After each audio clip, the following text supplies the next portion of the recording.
The next day was the last day of the holiday. Instead of rushing down to see Horst as soon as we could, we had to start packing. Then there was dinner, and we knew that not long after that, we'd have to catch the train home. Finally, when we had done everything we had to do, we went down to see Horst. We went into that little room, and I was a bit sad. I thought maybe this was going to be the last time we'd ever see Horst.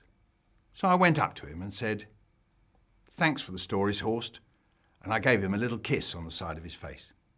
My brother said, "I don't think you've got time to tell us any more. We're going now."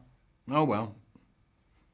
"Oh well," Horst kept saying. Then my brother said, "The medicine. Have you got the medicine?" "The medicine," said Horst. "I've already given it to you." "No, you haven't," said my brother. "You know, the medicine to stop us being bad." "Well," said Horst, "have you been bad for the last, 14 days?" "No," said my brother. "We've been coming to see you." "There you are then," said Horst. "You've had the medicine." "No, come on, Horst," said my brother. "Look here," said Horst. "Whatever it is I've given you over these last 14 days has stopped you being bad, hasn't it?" "And being bored," I said. "Oh, yeah, I see," said my brother. "I see." "Good," said Horst. "No, I don't," I said. Then we said goodbye and shook hands, and off we went on the long journey back to England. On the way back, we stayed at a friend's house in Holland, so it was about a week before we got home, and when we got there, a letter was waiting for us. It was from Horst.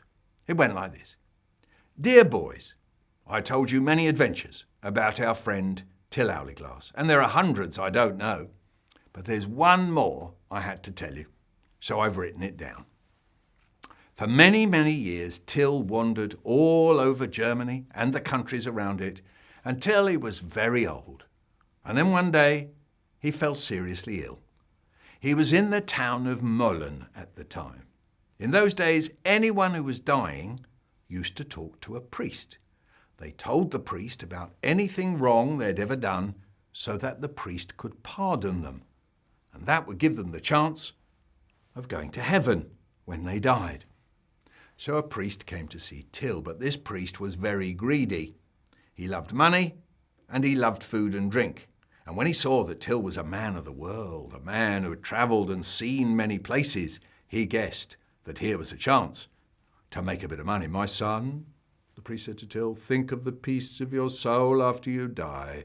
Think of the money you could give to the church for a mass to be sung for you after you die." Till said, "Many thanks, Father. You've spoken very wisely to me. Come back this afternoon and I'll have something for you." So the priest went away, and Till fetched a jug and filled it with muck out of the gutter. On the top, he put a few layers of gold pieces so that you couldn't see the muck. In the evening, the priest came back.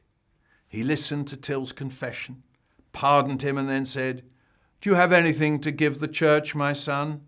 So Till said, "Yes, Father, in that jug over there is some treasure. Put your hand in and take a coin or two, but don't dip your hand in too deep, will you, Father?" "Thank you, my son," said the priest, and he went over to the jug. Greedy as ever, he stuck his hand deep into the jug. And when he pulled it out again, it was covered with filth and muck. Till sat up in his bed, laughing his head off. And then he said, "I warned you not to dig too deep, you old greedy guts, but you couldn't stop yourself, could you?" And the priest rushed off, furious that he had been caught out. Though Till was growing more sick and feeble by the hour, even this was not his last trick. In the final moments of his life, he called to his bedside some of his friends, the Lord Mayor of Mölln, and the proper priest of Mölln. "Gentlemen," he said, "I'm dividing my treasure between you. Friends, you shall have 1/3.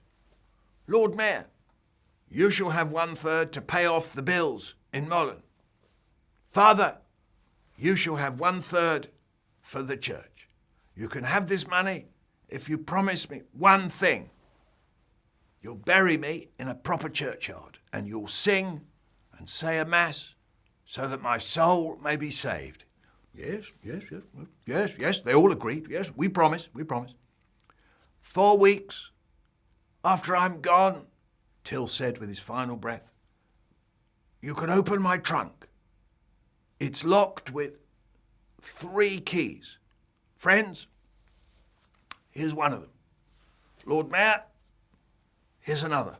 And Father, here's the third. And then at last, Till died. 4 weeks later, Till's friends, the Lord Mayor and the priest, all came together to open the trunk. The trunk was huge and weighed so much that it took several men to lift it. It seemed like it was full to the top with treasure. Everyone started getting excited, thinking how rich they were soon going to be. They used the 3 keys to unlock the trunk. And they looked inside and they found stones. Nothing but stones. Within minutes, they were shouting at one another. It was you! You've been here before and taken it. It wasn't me, it was you. You did what you're saying I did. And they argued and fought until in the end one of them said, hang on. Perhaps Till was telling us something. After all, what are jewels, if not stones? The best things in life are good health and happiness, aren't they? Not money, not treasure. But even this wasn't quite the last of Till's tricks. On the day of Till's funeral, when his coffin was being lowered into the grave, one of the ropes broke. Pew! Down dropped one end of the coffin and up came the other end so that the coffin stood upright in the grave. All the people standing there were amazed. And they called out, "Leave him like that.